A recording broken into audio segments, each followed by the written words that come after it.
You know, funny thing, my friend Lorian from Idaho actually spent a good long while working on a perpetual motion machine.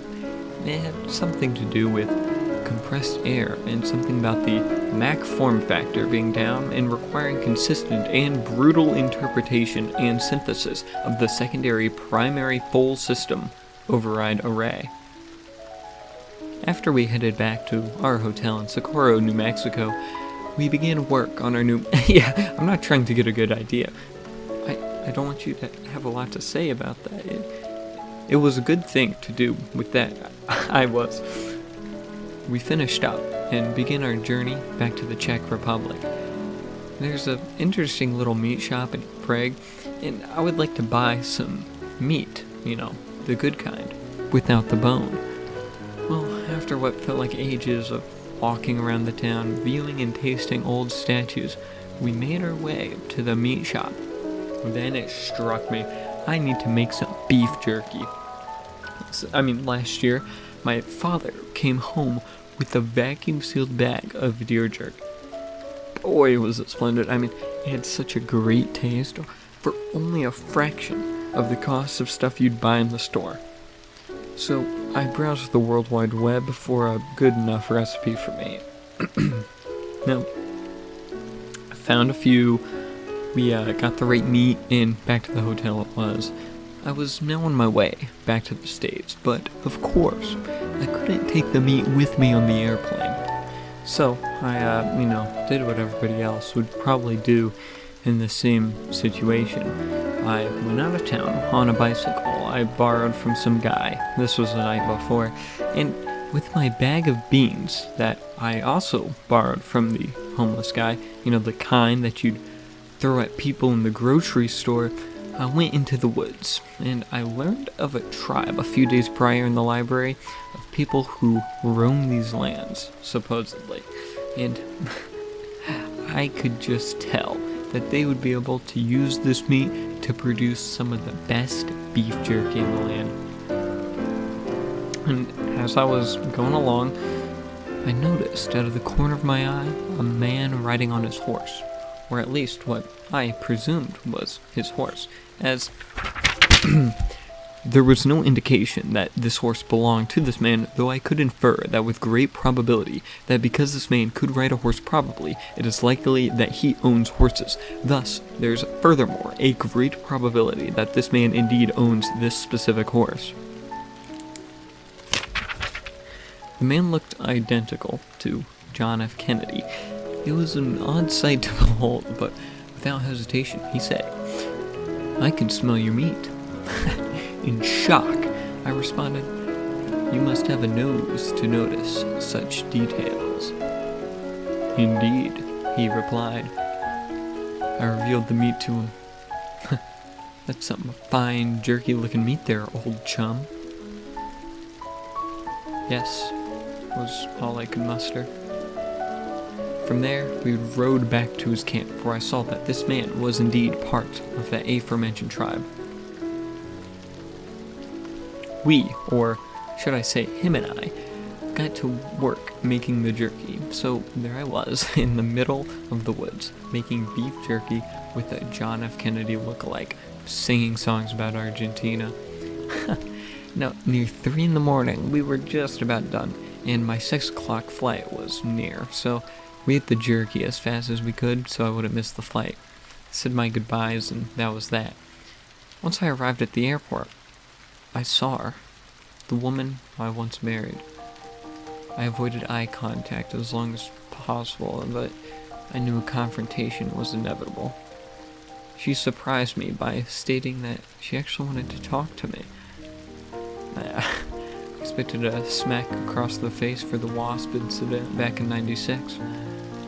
But we caught up with each other's lives, standard stuff. But then she asked if I would like to go home with her again, and really try to chase that life we had planned out. I don't know what came over me, but I agreed. I knew it wasn't good for me, but I felt like I had to. Then I remembered I was being called in for an attack in the Congo. I told her, and she asked, "Well, what's going to happen to you?" I told her, We're sweeping in from the south side at 3 in the morning. They won't be ready for it. Our task, kill the prince. Then, we'll have a second wave at 3:30 from the east, kill any remaining guards. She made a query. When will you be back? Sorry, ma'am. That's classified.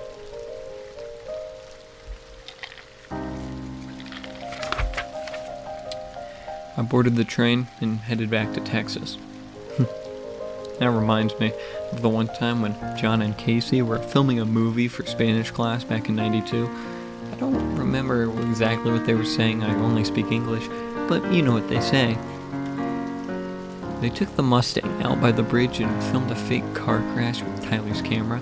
I don't know what it had to do with Spanish though. So I went to where I had my apartment. I sent my wife an email saying that I was going on an undercover mission in the Philippines, but I said that the couple who bought it was my flatmate and his wife. This way, they would think that I was a governor. As I sat down in my sofa, the doorbell rang. Thinking it was a member of my team, I quickly ran to the door. As I opened it, it's so vivid in my imagination now, but I was met with the most amazing blue eyes I'd ever seen. I took a step back and she entered. I mean, really, she was the most beautiful woman I'd ever seen. Her hair was blonde, like the color of the hood of a car. Sort of looked like the color of sandstone, now that I think about it. Her lips were a deep shade of blue, and that cute, bright smile of hers just captivated my entire being. I swear I fell in love with her at that moment. I couldn't stand her anymore, though. She took me by the shoulders and began to walk me towards the door. She sternly said, "Why are you still in your stupid uniform? You look like a mercenary." "You don't always have to be so cruel," I sheepishly replied. Anyways, a couple of weeks ago, I was quickly awakened by the sound of an aircraft flying overhead.